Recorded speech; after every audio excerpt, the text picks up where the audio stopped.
भाजपा के प्रदेश अध्यक्ष ओपी धनखड़ गुरु तेग बहादुर साहिब के 400वें प्रकाश पर्व की तैयारियों को लेकर आज पानीपत पहुंचे।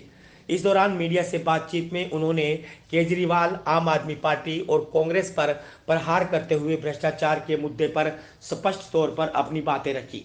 प्रदेश अध्यक्ष ने अरविंद केजरीवाल द्वारा कश्मीर फाइल पर दिए गए बयान कि इसे यूट्यूब पर डलवा दीजिए पर कहा कि केजरीवाल ने कई फिल्में टैक्स फ्री की हैं, ज्ञान का अभाव तो है नहीं, लेकिन कश्मीरी पंडितों के पक्ष में उन्हें खड़ा होना चाहिए, जिसके लिए वह मुकर गए हैं, यह उनका दोगला व्यवहार है।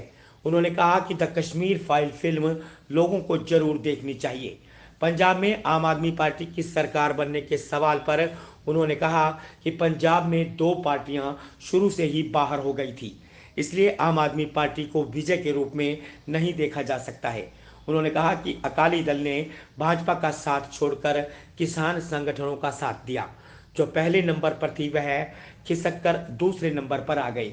वहीं कांग्रेस पर प्रहार करते हुए उन्होंने कहा कि कांग्रेस की अंदरूनी कलह इसका सबसे बड़ा कारण है। ओपी धनखड़ ने भ्रष्टाचार पर बोलते हुए कहा कि हरियाणा प्रदेश के मुख्यमंत्री भ्रष्टाचार विषय पर बड़े कठोर हैं। किसी भी व्यक्ति की शिकायत पहुंचती है तो उस पर कार्रवाई जरूर होती है। कई फिल्में टैक्स फ्री की हैं, उनका ये दोगला व्यवहार है जो इस नाते का है। ये ऐसा ही है कि किसी के मतलब आप किसी को शादी के लिए प्रेरित कर रहे हो और उसके फेरों के लिए कोई अग्नि जलने वाली हो और उसको कहो कि आप चिता की अग्नि की तरफ ध्यान दो, तो इसका मतलब ये है कि उसके पूरे जीवन को आप अंत की तरफ ले जा रहे हैं। जब कोई भी उपक्रम किया जाता है तो उपक्रम इसलिए होता है कि उसमें से बहुत सारे प्रभाव और परिणाम आने होते हैं।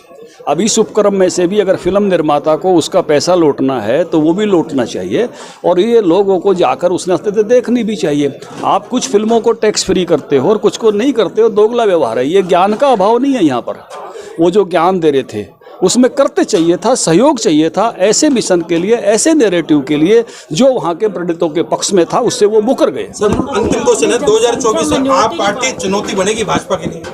देखिए, मैं ये कहूँगा कि पंजाब में दो पार्टियां सेल्फ आउट हो गई, इसलिए आप इसको आप पार्टी की विजय के रूप में देख सकते हैं।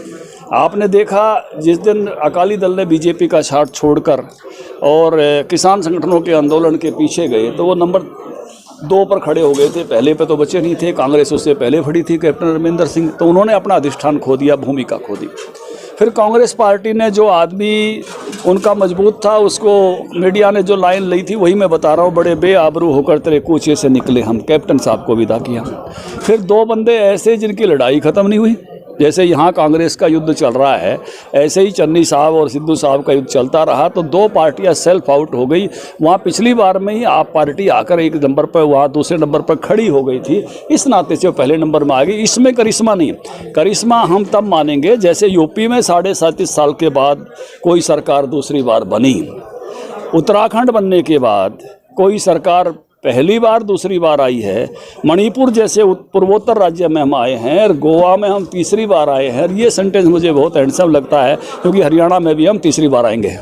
कि मेरा तो कहना ये है कि हमारे जो मुख्यमंत्री हैं अब सबसे कठोर इस विषय पर हैं, भ्रष्टाचार वाले विषय पर, और जिसकी भी विषय की किसी भी व्यक्ति की ऐसी शिकायत पहुँचती है उन सब पर कार्रवाई होती है। यहाँ के भी अगर कोई ऐसी शिकायतें हैं तो पूछेगी तो सब पर कार्रवाई होगी। कांग्रेस पार्टी अब सिकुड़ रही है, उत्तर प्रदेश में सिकुड़ गई, पंजाब में सिकुड़ गई, मणिपुर में सिकुड़ गई, उत्तराखंड में सिकुड़ गई, एक सिकुड़ती हुई पार्टी है।